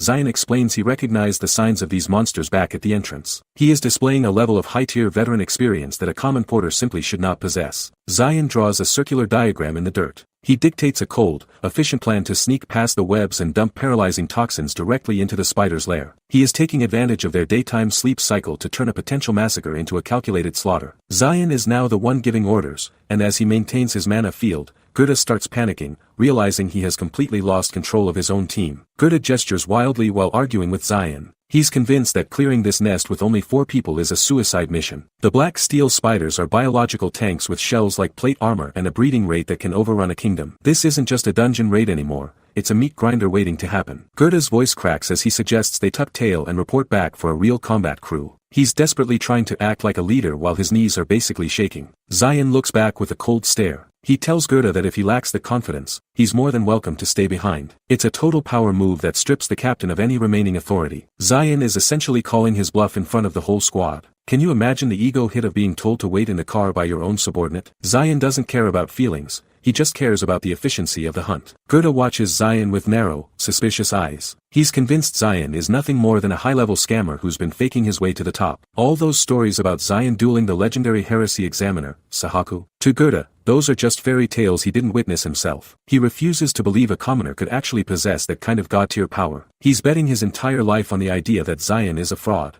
It's a dangerous gamble, especially since the monsters in the dark are finally starting to wake up. Gerda stands surrounded by thick cobwebs. He is completely stuck in his own head, convinced that a guy as strong as Zion would never actually waste time with a group of nobodies. To him, the whole legendary warrior act is just a massive grift designed to lure them into a trap. Gerda decides to start poking around to expose what he thinks is a scam, totally ignoring the lethal environment. A finger brushes against a thin thread. Gerda's smug grin disappears the second his skin makes contact with the silk. It is not just sticky. It is like industrial-grade glue that immediately anchors his hand to the wall. He tries to shake his arm loose, but the more he moves, the more the web wraps around his wrist. His arrogance is officially catching up to him as he realizes he cannot pull away. Glowing green eyes flicker in the dark. Gerda lets out a muffled curse as dozens of those emerald orbs begin to light up the ceiling right above his head. These aren't just regular cave pests. They are the black steel spiders that Zion specifically warned him to avoid. The vibrations from his frantic struggling have basically announced to the entire hive that dinner is served. He has gone from the confident leader to trapped prey in a matter of seconds. Cold sweat drips down a terrified face. Gerda freezes in place as the massive, jagged silhouette of a lead spider crawls into the light. He finally understands that his suspicion was actually just a death sentence for the entire squad. The monster does not hesitate for a second, lunging forward with its serrated legs spread wide for the kill. This is the brutal reality of what happens when you ignore the expert and follow your ego. Gerda lets out a pathetic scream as a spider's jagged leg nearly takes his head off. The captain is completely paralyzed by fear, but Zion doesn't even flinch, simply noting that the party has finally started. Instead of running, Zion steps into the line of fire, reaching out toward the skittering swarm with total confidence. He looks like he's about to catch a ball, not a venomous monster. Honestly, the level of disrespect Zion shows these creatures is insane. It makes you wonder if he's even human at this point. Zion slams a spider into the dirt while Gerda stays curled in a ball. The speed is blinding. Zion catches a monster mid-air and uses its own momentum to crush its thorax against the stone. He's using those bandaged hands to rip through chitin like it's wet paper, not breaking a single sweat. The multi-eyed beasts try to surround him, but Zion's already 3 steps ahead of their every move. One punch is all it takes to turn a high-tier threat into a pile of scrap. He's not just surviving, he's hunting them. Gerda is still hyperventilating as the shadows overhead begin to boil with even more monsters. Zion's gaze remains cold and focused, repeating that the real wave is just starting. He thrusts his arm forward, snatching another predator out of the sky as it lunges for Gerda's throat. He's essentially a one-man fortress right now, effortlessly protecting the very man who tried to ruin him. You have to wonder what's going through Gerda's head as he realizes he's being saved by the person he hates most. The hierarchy in this room just changed forever. Zion's hand clamps onto a spider. He catches the monster mid-air before its fangs can even touch his skin. The creature looks genuinely terrified as its primary weapon fails against his grip. Zion just smirks, asking if it's shocked that it can't find an opening. Seeing him treat a lethal predator like a toy is honestly a massive wake-up call for the rest of the squad. Blue mana pulses around Zion's fist. He doesn't just punch the monster, he channels raw energy to finish the job instantly. A single shockwave ripples through the air,